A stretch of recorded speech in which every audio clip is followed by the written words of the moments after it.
norrmän. Och hur står det då till med de isländska kvinnorna? Jo, tack, bra. Möt Björk med Gudmundsdotter i efternamn i en halvtimme special gjord av Lars Alteman.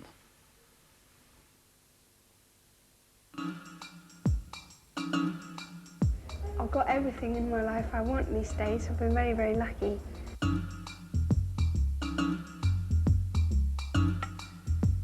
I must say, I'm really sorry we couldn't do this interview in some Scandinavian language because it's crazy here. We're sitting from Scandinavian countries and we don't understand each other's language. It's a bit weird, isn't it? Yeah, I guess I must say I'm guilty. Icelandic people have got a bit of an attitude problem towards Scandinavian languages because we were a Danish colony for many hundred years, so it's a bit sort of, we're too proud to speak. Yeah.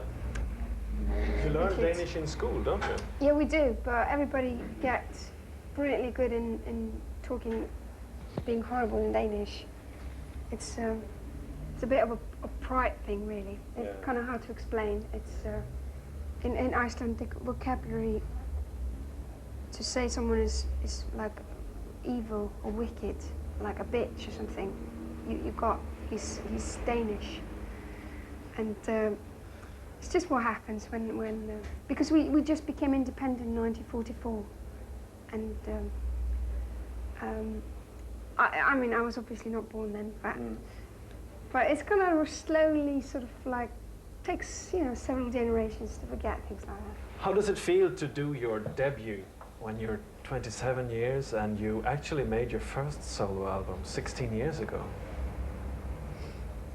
Well, I decided to call it debut just to put importance on the fact that this is the first time it's my music. I did a record when I was 11, but it was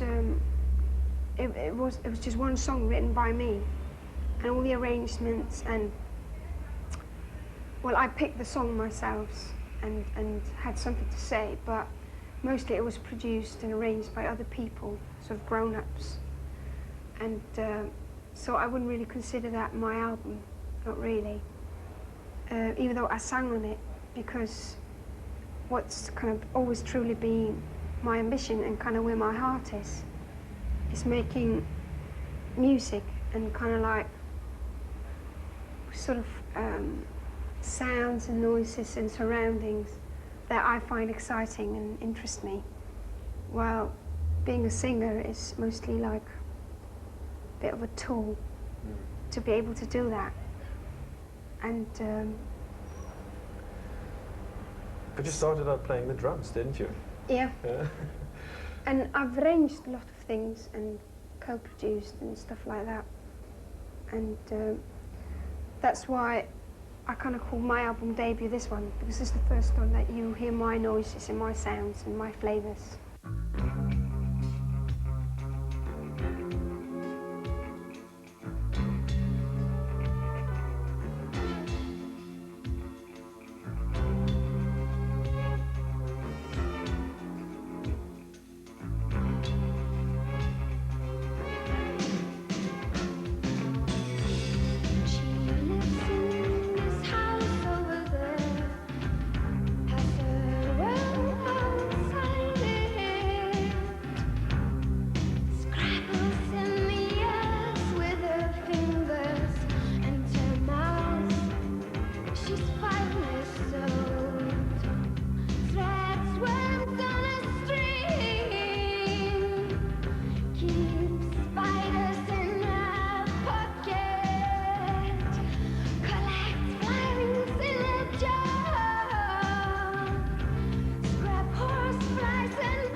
And 10 of her friends started a bit of a commune when I was about 3, and and they were playing music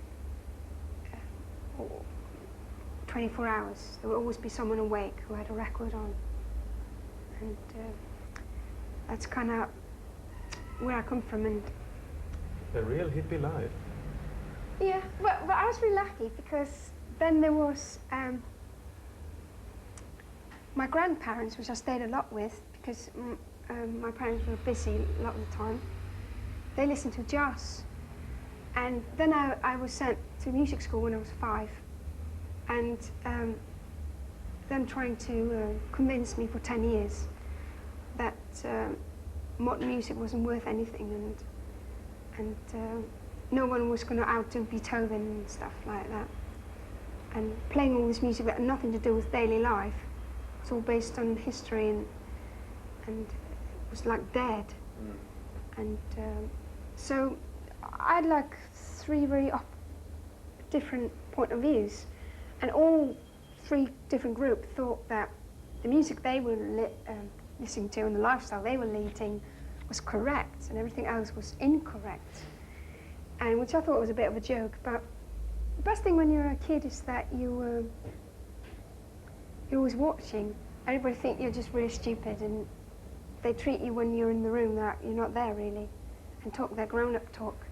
But you're always being a bit of a Richard Attenborough. You're kind of like examining the human species and learning from their mistakes, I guess.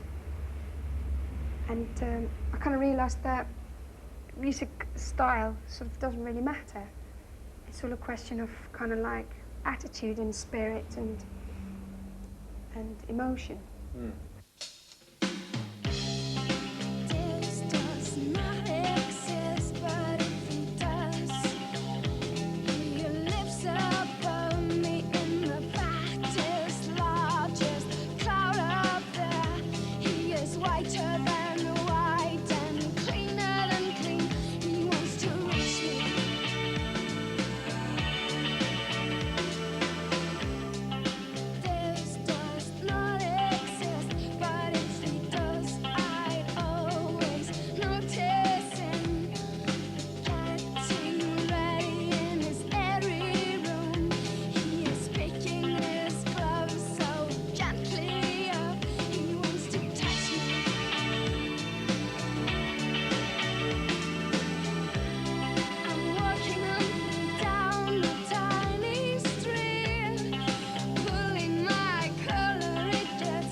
Met him.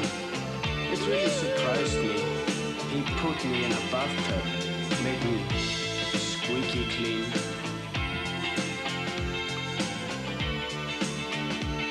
Really clean.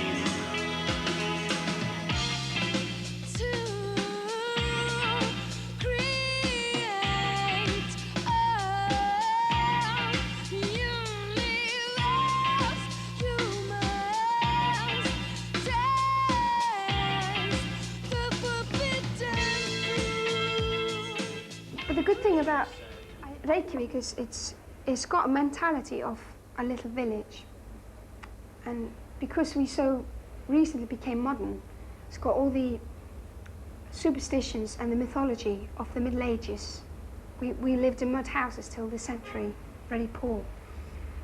And still believe in major force of nature, and nature is the most important thing.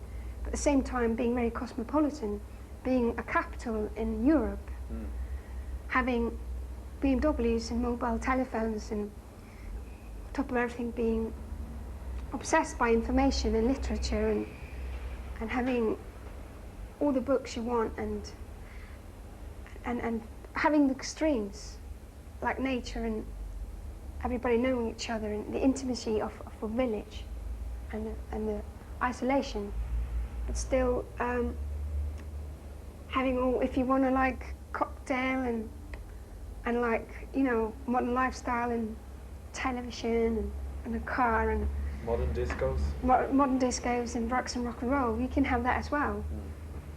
And then basically I hooked up with, I mean, all the people that were into the same things, obviously, in such a small place.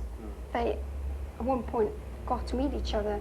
And when I was 14 or 15, this group of people had kind of started a label in Iceland, indie label. Not putting out indie music though, but basically everything else except Michael Jackson. Jazz, world music, rap, reggae, whatever, anything that's not, you know, commercial pop, classical, whatever, you know. And then later we would start a label that would put out books and films, exhibitions. And we were very early thought of as being trouble, basically. Yeah. Sort of enfant terrible, or whatever you call it, sort of angry teenagers that refuse to grow up. And I don't think we were angry, we were very happy actually, very positive and had a great time. So we're very quickly, all the critics in Iceland would like hate us and call us bad taste. So we basically decided to call our label Bad Taste. Just face the facts that that's what we were, that's what we're going to be then. We got lots together, we decided to form this silly band to play at a party, which we would call the Shoe Cubes. It was like the most silly name we could think of, a bit like Monkeys or something. Which is us being a bit sort of opposite the serious band we were in before. Kind of being a bit like get a fresh air and go like la la la la la la. Getting a bit sort of pop ABBA, listening to a lot of ABBA records, Boney M, and kind of like, yes, that's what it's all about. Fuck this sort of, you know, existentialism and all those isms and art, fuck that pretentiousness. Like, let's be happy, you know. And of course, the most silly thing we've ever done in our lives is the most, ironically, is the thing that's been taken most seriously by media. We started handing out bad taste awards and announcing people, and everybody went really upset in Iceland. Like the head of Icelandic telly was always showing arty, pretentious operas. They were really horrible, but just because they were art, nobody would criticize it, you know. Bad taste was the most important thing for us. Shoe Cubes wasn't. We saw a way, Shoe Cubes was a way to travel around the world, to meet other people, and to get money to put in Bad Taste. So most of the money we earned, we put in Bad Taste to put out more books, more records, the whole thing. And having fun? And having fun, obviously. I mean, I don't have to say that when you're with your best friends, traveling around America, getting free air flights, free hotels, free food, free drinks, and all you have to do is pretend you're a rock band.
I've written songs since I was 5, and I could have put out an album ages ago that only had my music on. That was not the problem. But the reason why I didn't put my own album out earlier it's because it just was against everything I believed in. It was what I consider being very, very selfish, being very sort of narcissist, if you want. And I just didn't have the need to do it because I wanted to learn and I wanted to meet all these, have this intimate, over-the-top, obsessive, intimate musical relationships with people. And the more different they were to me, the better. If they were like the opposite of me, that was brilliant. Because that meant I could show them all these things they never heard about, and they could show me all these things I never heard about. And it would just be so exciting.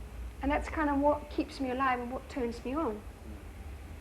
I'd be lying if I wouldn't admit that I've realised in a lot of things I'm a bit sort of stupid and slow. And it takes me about, I'm like 10 years later than my fellow girlfriends, and it's kind of like finding out about certain things. And I would basically say that, you know, I'm a bit sort of stupid and a bit sort of slow, you know. And I think it's a lot to do with my inability to take in and learn about things with my brain. I kind of have to do it with my senses. It's kind of all I've got, really. And when you do things like that, it takes ages, you know. And I, for example, there's no way I can't drive a car. I had a car for 1 year, and I think I crashed it sort of twice a month. And it's just too clever for me, you know. It's got no logic. Traffic's just got no logic for me. About Venus as a boy, did you have someone in particular in mind? A person like Brett Anderson of Suede, maybe? Not really. It was actually my friend who I wrote it about. But then again, things aren't that simple, you know.